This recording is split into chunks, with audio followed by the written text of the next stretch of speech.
I would like to look at the situation of Kurds through the prism of elections that were in Iraq is going to happen in Turkey, in general idea. First, I'll start from general situation in Turkey. Why Erdogan, the government, made the decision to go for the pre-elections and what role in this process could be played by Kurds. And then I'll tell you a bit about the situation in Iraq and Syria and in general my vision about solving this Kurdish problem. Why in Turkey we have the elections. There are the political processes, first economic problems. What are they? First of all, foreign debt, which today is $450 billion. 180 billion of them must be repaid in the nearest 1 year. Central bank reserves less than 40 billion. And in such conditions, unfortunately, after raising the interest rate by the Central Bank of the United States, the money that we call in Turkey as hot money would go back home. At the same time, there's an end of flow of investments from Persian Gulf countries. Therefore, in such conditions, although economic growth in Turkey in general for the past year is one of the best in the world, practice shows if we don't have enough of own money, it's not always good. In political sense, also difficult situation. As we know, Turkey is surviving through very difficult relations with the United States. Also, EU, recent reports of EU on Turkey was the worst in history of our relations with Europe. In such conditions, the situation was resembling the break before the fight. If we had success in Syria due to good relations with Russia, but they have unclear perspectives because there's a serious confront with the United States, and I would not say ideal relations with Russia as well, because also there's a serious confront. The first big is Assad, whether we have Assad or not. The second conflict, position of Kurds in Syria. Russia is proposing, as far as I understand, is prepared to make a decision in such way if Kurds would have an autonomy. As far as I understand, is not against federation, but they believe that's a matter of Kurds and Assad and depends on their future negotiations. But in any case, there is some contradiction. So in these conditions, Turkey is going for election. And probably the voices of Kurds would be determining, because the votes for Erdogan is slightly more than 40%.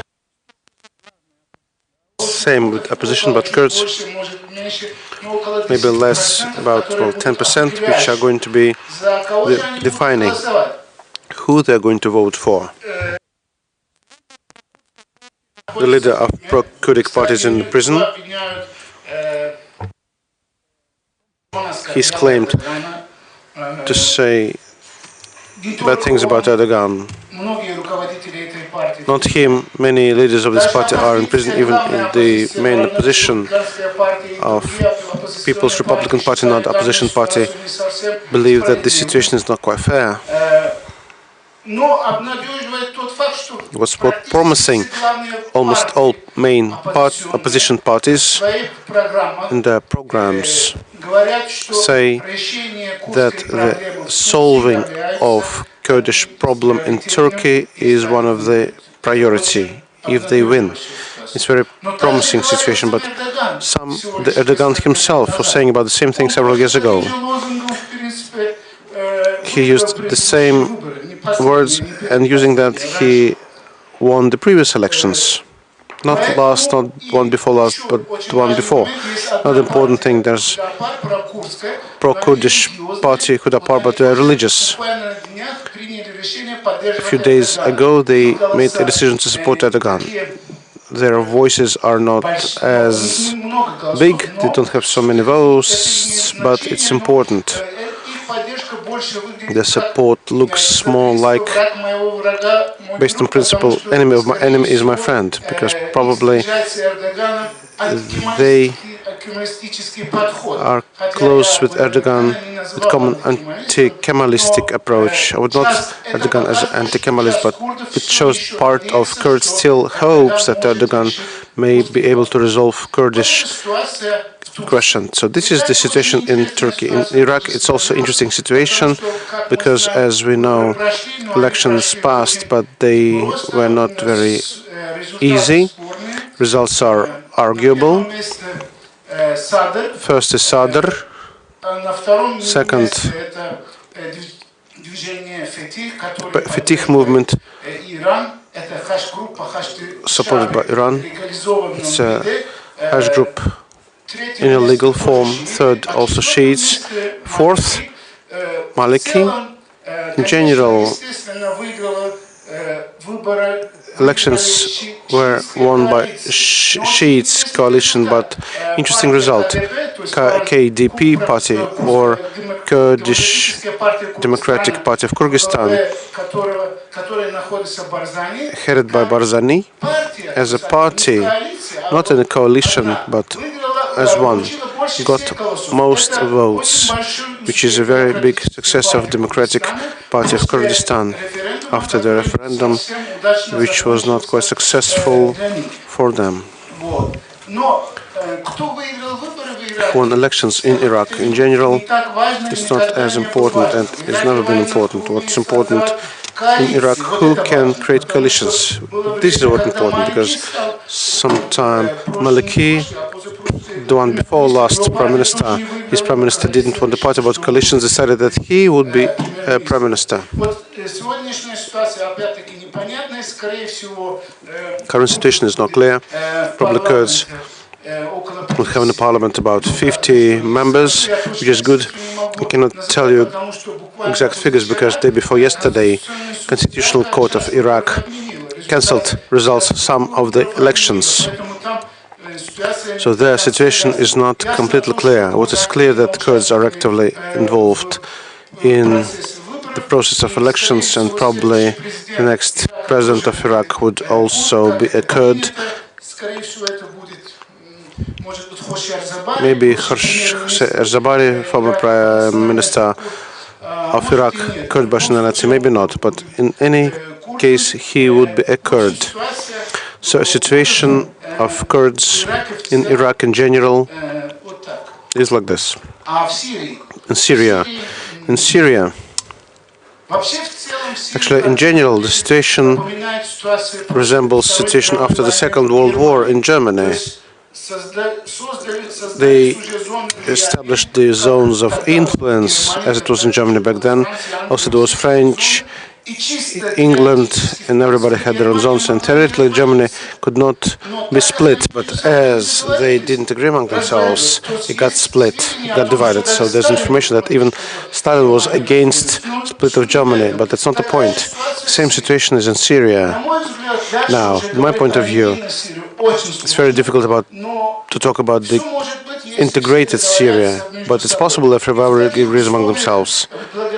And these conditions, due to cooperation with Russia, Turkey,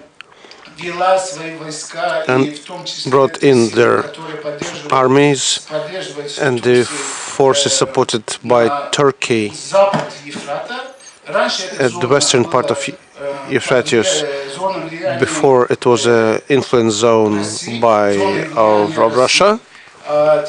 Now this region is controlled by Turkey. There's a region of Shahmat, which Turkey wants to take under its control, but it's not quite clear about it. And the second very important point, city Imbich, which is controlled by Americans and Kurds.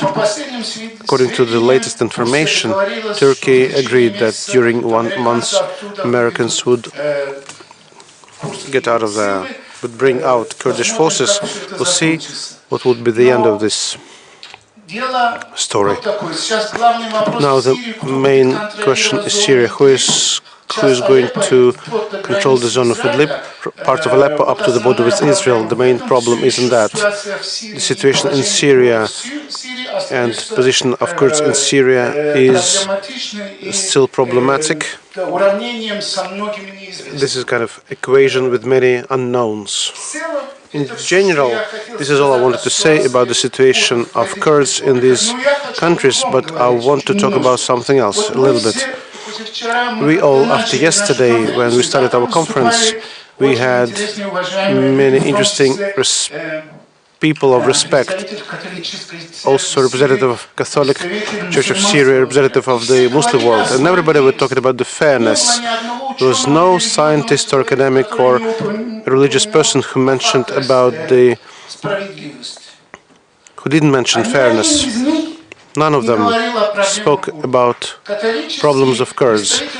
Representative of the Catholic Church from Syria, telling us for half an hour that before Americans appeared in Syria, everything was fine, all the minorities had the same rights, etc.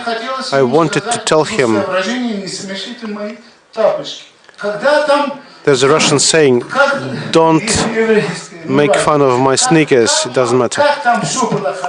Don't pull my leg. So how good it could be if the representatives of he couldn't mention any word about the Kurds problems. Now then, representative of Muslims also spoke that the problems must be resolved in terms of fairness. I was reminding him 135 surah in Quran. Be fair, even if it's against you and your parents. Silence, because as soon as we're talking about Kurds, everybody forgets about fairness, religious values, democratic values, all other values. Why? Because Kurdish matter and Kurdish issue is very, very global and important. As soon as this issue comes out of bottle, everybody will have to rewrite the history in the region, because all of these countries that are around Kurds, their existence up to now was provided by ideology of denial of Kurdish factor. Because I want to say, shortly speaking, turbulence in the Middle East would happen for a long time. And to my subjective opinion, without resolving a Kurdish issue, the turbulence will never end. But the main question is, who wants it? Resolving Kurdish question. Maybe somebody needs it. It still stays the same. Thank you.